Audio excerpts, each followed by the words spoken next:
ಸಂಘರ್ಷದ ಸಮಯದಲ್ಲಿ ಆಸ್ಪತ್ರೆಗಳು ಮತ್ತು ಶಾಲೆಗಳನ್ನು ಕೂಡ ಗುರಿಯಾಗಿಸಿ ದಾಳಿ ನಡೆಸುವ ಇಸ್ರೇಲ್ ದುರ್ವರ್ತನೆ ಇರಾನ್ ಮೇಲಿನ ಯುದ್ಧದ ಹೊತ್ತಲ್ಲೂ ನಡೆದಿದೆ. ಇರಾನ್ ಮೇಲಿನ ಇಸ್ರೇಲ್ ಅಮೆರಿಕ ದಾಳಿಯ ಮೊದಲ ದಿನವೇ ಫೆಬ್ರವರಿ 28ರಂದು ಇರಾನ್ನ ದಕ್ಷಿಣ ನಗರ ಮಿನಾಬ್ನಲ್ಲಿರುವ ಪ್ರಾಥಮಿಕ ಶಾಲೆಯ ಮೇಲೆ ದಾಳಿ ನಡೆಯಿತು.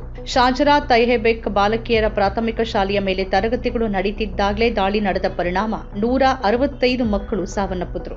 ಗಾಜಾ ಮತ್ತು ಆಕ್ರಮಿತ ವೆಸ್ಟ್ ಬ್ಯಾಂಕ್ನಿಂದ ದಕ್ಷಿಣ ಲೆಬನಾನ್ವರೆಗೆ ಇಸ್ರೇಲ್ ಶಾಲೆಗಳನ್ನೇ ಗುರಿಯಾಗಿಸಿ ದಾಳಿ ನಡೆಸಿರೋದು ಇದೇ ಮೊದಲಲ್ಲ. ಅದರಲ್ಲೂ ಗಾಜಾದಲ್ಲಿ ಶಾಲೆಗಳನ್ನ ಇಸ್ರೇಲ್ ನೆಲಕ್ಕುರುಳಿಸಿದ ದೊಡ್ಡ ಇತಿಹಾಸವೇ ಇದೆ.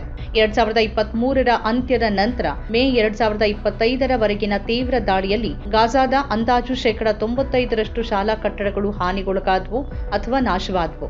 ಆಗಸ್ಟ್ 2024ರ ಹೊತ್ತಿಗೆ, ಅಂದ್ರೆ ಸಂಘರ್ಷದ ನಂತರದ ವರ್ಷಕ್ಕೂ ಕಡಿಮೆ ಅವಧಿಯಲ್ಲೇ ಗಾಜಾದ ಎಲ್ಲ ಶಾಲೆಗಳಲ್ಲಿ 564 ಅಥವಾ 85% ಶಾಲೆಗಳು ಇಸ್ರೇಲಿ ದಾಳಿಯಿಂದ ನೇರವಾಗಿ ಹಾನಿಗೊಳಗಾಗಿವೆ ಅಂತ ಯುನಿಸೆಫ್ ವರದಿ ಹೇಳುತ್ತೆ. ಮೇ 2025ರ ಹೊತ್ತಿಗೆ ಈ ಪ್ರಮಾಣ ಅಂದಾಜು 95%ರಷ್ಟನ್ನು ಮುಟ್ಟಿತ್ತು. ಫೆಲೆಸ್ತೀನಿಯನ್ನ 8 ಲಕ್ಷಕ್ಕೂ ಹೆಚ್ಚು ಮಕ್ಕಳು ಇದರ ಪರಿಣಾಮ ಅನುಭವಿಸಿದ್ದಾರೆ.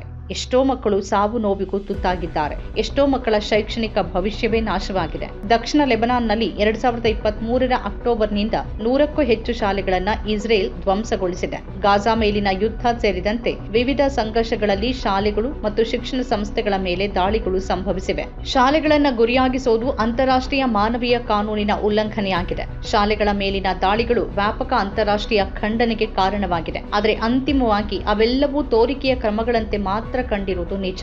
ಇಸ್ರೇಲ್ ದಾಳಿಯಿಂದ ಶಿಕ್ಷಣವೂ ಸೇರಿದಂತೆ ಮಕ್ಕಳ ಬದುಕು ಮತ್ತು ಭವಿಷ್ಯಕ್ಕೆ ಆಗಿರುವ ಹಾನಿ ಘೋರವಾದದ್ದು.